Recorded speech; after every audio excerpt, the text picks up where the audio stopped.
Welcome to qnawire.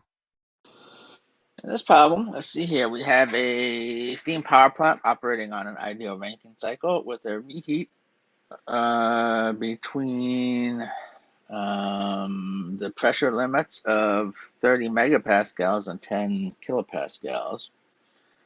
Maximum cycle temperature is 700 degrees C, and the moisture content of 5% at the turbine exit. Okay. So we want to determine the reheat pressures of the cycle for the cases of a single and a double reheat. So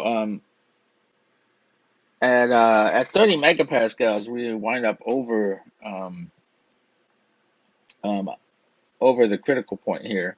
Uh, so we're in a kind of a strange system, um, but again, it is going to be. I guess that means it's basically going to be liquid the whole time. Um, well, although when we get down to here, it might turn. Hmm. Yeah, that's a good question. I don't know. It might vaporize. I would guess that it vaporizes as it gets down to the lower pressure here, which we'll find. Yeah, it's an interesting cycle.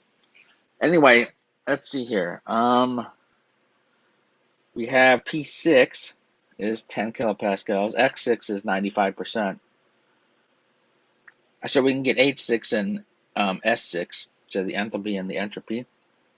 We know T5, the high temperature up here, is 700 degrees C. We know that S5 and S6 are the same.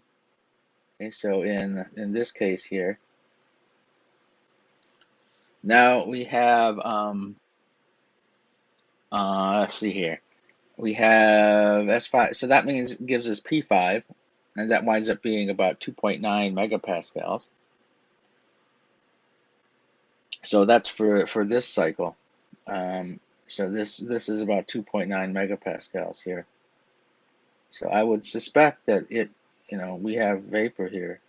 Um, I'm not sure exactly what happens where, yeah, I'm not sure what would happen here. So anyway, we have, let's see here.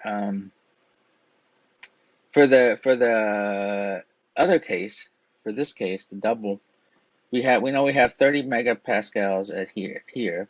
We know we have 700 degrees C there, so we can get the entropy.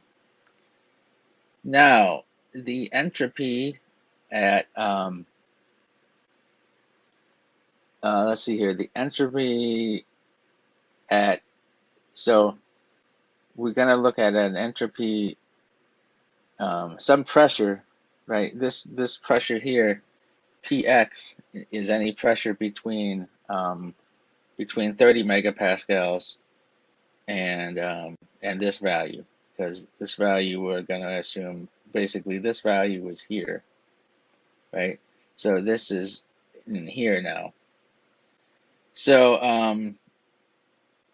and so that then we know S5. Then we know. So what did they actually ask us in this problem? Oh, for determine the reheat pressures of the cycle for the cases. Okay, so we can basically what happens is that we need S3 and S4 to be the same, and then we have T5, so PX, and then T5 is we know is 700. So, and we have the same pressure at both cases. Now, it turns out that basically um, any pressure between um, these two extremes, 30 megapascals and 2.9 megapascals, will satisfy the requirement. So it's not really, we can't really find an exact value because basically shift this, we can shift this point really anywhere as long as we get to the same point here, right? So as long as we get to the same point here and here, then we'll, because of the isentropic behavior, we'll get to the same point down here. So this curve could be anywhere between this one and this one. So basically anything will do for that. So we don't really have enough constraints to say what exactly it is. So which we're flexible. So px, we can basically write that px,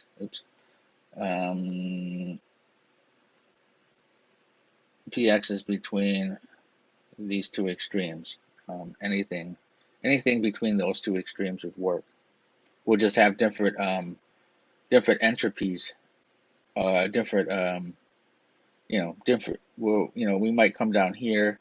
Again, we'll just be different points on here.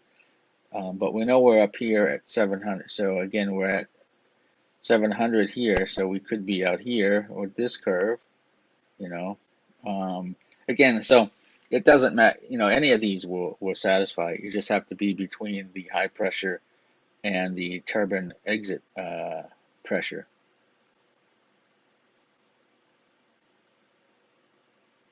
Oh, sorry, not the turbine exit pressure. The pressure going into the turbine, the last stage of the turbine.